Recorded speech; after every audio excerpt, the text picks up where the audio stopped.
నా వల్ల కాదురా, నేను ఆస్ట్రేలియా వెళ్ళిపోతా. ఏమైంది వార్నర్ అన్న, ఆస్ట్రేలియా వెళ్ళిపోతా అని చెప్పి పెద్ద పెద్ద మాటలు మాట్లాడుతున్నావు? క్రికెట్ ఆడాలన్న మూడు, ఉత్సాహం మొత్తం అన్నీ పోయినాయిరా. నేను ఇక ఇండియాలో ఉండలేను, ముఖ్యంగా ఈ ఢిల్లీ క్యాపిటల్స్ టీంతో అస్సలు ఉండలేను. ఏందన్నా, ఎస్ఆర్హెచ్ వాళ్ళని నేను వదిలేస్తే నీకు ఢిల్లీ లైఫ్ ఇచ్చింది, అలాంటి ఢిల్లీని నువ్వు వదిలేసి వెళ్ళిపోతా అంటున్నావా? ఇన్ని రోజులు నేను అదే అనుకున్నాను రా, కానీ ఇప్పుడిప్పుడే అర్థమవుతోంది, ఢిల్లీ నాకు లైఫ్ ఇవ్వలేదు, నేనే ఢిల్లీకి లైఫ్ ఇవ్వడానికి నా శ్రాయక శక్తుల మొత్తం అన్ని దారబోస్తున్నా అనిపిస్తోంది. అసలు నీ ప్రాబ్లం ఏంది ఫస్ట్ అది చెప్పు, నేను రిషబ్ పంత్ వింటాం కదా. నేను ఇన్ని సంవత్సరాల అయిందిరా ఐపీఎల్కి వచ్చి, ఆ రియాన్ పరాగ్ గాడు సూపర్గా ఆడిన గేమ్ ఒక్కటి చూడలేదు. ఈరోజు వాడు దంచి కొట్టుడు ఏందో, మీరు మ్యాచ్ గెలవడం ఏందో, వాడు కొట్టిన టీంకి అగెనిస్ట్గా ఆ టీంలో నేను ఉండడం ఏందో నాకేం అర్థం కావట్లేదురా. అరే వార్నర్ అన్న, ఐపీఎల్ అన్నాక ఇవన్నీ కామన్. మనం చూసినా కూడా ఎస్ఆర్హెచ్ వాళ్ళు ఎట్లా కొట్టినారు ముంబై వాళ్ళని, వాళ్ళు నీలాగా బాధపడినారా? నేను చెప్పింది నీకు ఇప్పటికీ అర్థం కావట్లేదా? ఢిల్లీ క్యాపిటల్స్ టీంకి లక్కు లేదు, టోటల్గా మనం ఏం ముట్టుకున్నది మాడి మసైపోతుందిరా. నా మాటిని ఈ టీంని తీసేయడం బెటర్. అంటే నెక్స్ట్ ఐపీఎల్ నుంచి 9 టీమ్సే ఉంటాయన్నమాట. మీరు వెళ్ళిపోతున్నారా? ఈ విషయం అందరికీ చెప్పేద్దునా? మా కెప్టెన్స్ గ్రూప్లో మెసేజ్ పెట్టేద్దునా? ఏ సంజు, నువ్వు మ్యాచ్ గెలిచినావు కదా, నువ్వు ఇక్కడ నుంచి మేము హ్యాండిల్ చేసుకుంటాం, నువ్వేంది దీన్ని పెద్ద రచ్చ చేసేలాగా ఉన్నావే. నేనేం చేసిన పంతు, మీ ప్లేయరే చెప్పినాడు, ఆ న్యూస్ని వైరల్ చేస్తా అంటున్నా. సంజు అన్న, ఫుల్ ఖుషిగా ఉన్నావు కదా నువ్వు. ఎట్లా అన్నా ఈరోజు నేను దుమ్ము దులిపేసిన. నేను ఈయన ఆడకపోయిందంటే రాజస్థాన్కి 120 కూడా వచ్చేది కాదు. నువ్వు అలా ఆడినావంటే దానికి కారణం ఎవర్రా చెప్పు, గట్టిగా ఆలోచించుకొని చెప్పు. ఇంకెవరన్నా? మా అమ్మ నాన్న నాకు ఈ జన్మనిచ్చారు, నా గురువులు నాకు క్రికెట్ నేర్పించారు.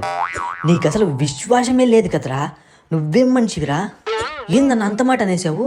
ఏమైందన్నా? 5 సంవత్సరాల నుంచి నేను పెంచి పోషిస్తోందిరా ఈ రాజస్థాన్ రాయల్స్. ఒక్క మ్యాచ్ అన్నా అన్నావా ఎప్పుడన్నా? అలాంటిది ఈరోజు నువ్వు బాగా పర్ఫామ్ చేసి రాజస్థాన్ రాయల్స్ టీంనే మర్చిపోతావు నువ్వు? అయ్యో అన్నా, అట్లొచ్చినావా? నాకు నీ క్వశ్చన్ అర్థం కాలేదన్నా. అవునన్నా, రాజస్థాన్ రాయల్స్ టీం చాలా గ్రేట్ అన్న. ఈరోజు నేను ఇంత బాగా అన్నానంటే దానికి కారణం రాజస్థాన్ రాయల్స్ అన్న. ఇది ఇట్లా చెప్పు, రేపటి నుంచి బయట ఎవరు అడిగినా సరే ఇలాగే చెప్పాలి. ఏంద్రా ఆవేష్ ఖాన్, నువ్వు ఇంత మోసం చేస్తావని నేను అనుకోలేదు అసలు. నేనేం చేసిన రిషబ్ పంత్, మంచిగా బౌలింగ్ చేసినా, మ్యాచ్ గెలిపించుకున్నా, ఇంకేం కావాలా? నేను మాట్లాడుతుంది దాని గురించేరా. ఇంతకుముందు నువ్వు ఢిల్లీ క్యాపిటల్స్లో ఉంటివి, గుర్తుంది అసలు? అప్పుడు ఒక్క మ్యాచ్ అని ఇట్లా బౌలింగ్ చేసినావా? ప్రతి మ్యాచ్లో సావ కొట్టించుకుంటుంటే నువ్వు. రోజులు మారినాయి రిషబ్ పంత్, ఎక్స్పీరియన్స్ వచ్చింది, అందుకే మంచిగా బౌలింగ్ చేస్తున్నా. పాత టీంకి అగెనెస్ట్గా ఆడుతున్నావు, కొంచెం ఫేవర్ చేయాలి. ఫస్ట్ మ్యాచ్ కూడా వీళ్ళు ఓడిపోయారు అన్న కామన్ సెన్స్ లేదరా నీకు? ఫస్ట్ మ్యాచ్ ఓడిపోయారు, సెకండ్ మ్యాచ్ అయినా గెలవాలి, గట్టిగా ప్రాక్టీస్ చేయాలి అన్న కామన్ సెన్స్ నీకు లేదా రిషబ్ పంత్? అబ్బో, మ్యాచ్ గెలిపించినావు కదా, సరేలే, గుర్తుపెట్టుకుంటా. హే సంజు, ఏంటి నువ్వు ఈరోజు సరిగ్గా పర్ఫామ్ చేయలేదు, త్వరగా అవుట్ అయి వెళ్ళిపోయావు. ఊరికే ఉండు బట్లర్ అన్న, నువ్వేదో పెద్ద సెంచరీ చేసేసినట్టు నన్ను సరిగ్గా ఆడలేదు అంటున్నావు. అలా కాదు సంజు, మన ఇద్దరిలో గ్రౌండ్లో నుంచి ఎవరు బయటికి వెళ్ళారు ఫస్ట్? నువ్వే కదా వెళ్ళింది, కాబట్టి నువ్వే సరిగ్గా పర్ఫామ్ చేయలేదు.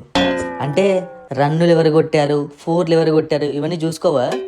అలా అయితే నీకన్నా ఎక్కువ రన్నులు నేనే కొట్టా కదా రాజస్థాన్ రాయల్స్కి, అందుకే నేనే తోపు ఇక్కడ.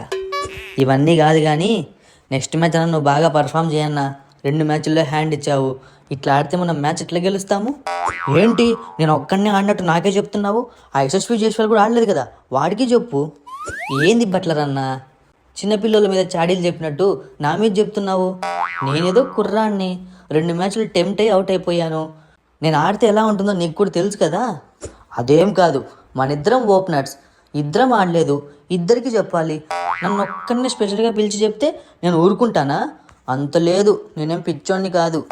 అయినా ఏందన్నా మరి దరిద్రం ఎట్లుంది, గెలిచే మ్యాచ్లు 2 ఓడిపోయాము, ఈ మ్యాచ్లో గెలుస్తామని ఫిక్స్ అయిపోయానన్న. చెప్పినా కదా ఆల్రెడీ, ఈ దరిద్రంతో మనం కప్పు కాదు కదా, కనీసం ప్లే ఆఫ్స్ దగ్గరికి కూడా వెళ్ళలేము. ఫస్ట్ మన బౌలర్స్ అందరినీ చేంజ్ చేసి పక్కన పడేయాలి. మనకు ప్రాబ్లం ఉన్నది బ్యాటింగ్లో కదన్నా, బౌలింగ్ బాగానే చేస్తున్నారు కదా, లాస్ట్ మ్యాచ్లో కూడా బాగా చేశారు, ఈ మ్యాచ్లో కూడా బాగా చేశారు. బౌలర్స్ అందరిని తీసి చెత్త బౌలర్స్ని పెట్టుకుందాం, అప్పుడు అపోజిషన్ వాళ్ళు ఎక్కువ రన్స్ చేస్తారు. అప్పుడు ఆ స్కోర్ని చూసి మన బ్యాట్స్మెన్కు మంచి ఊపు వస్తుంది ఎక్కువ రన్నులు చేయాలని.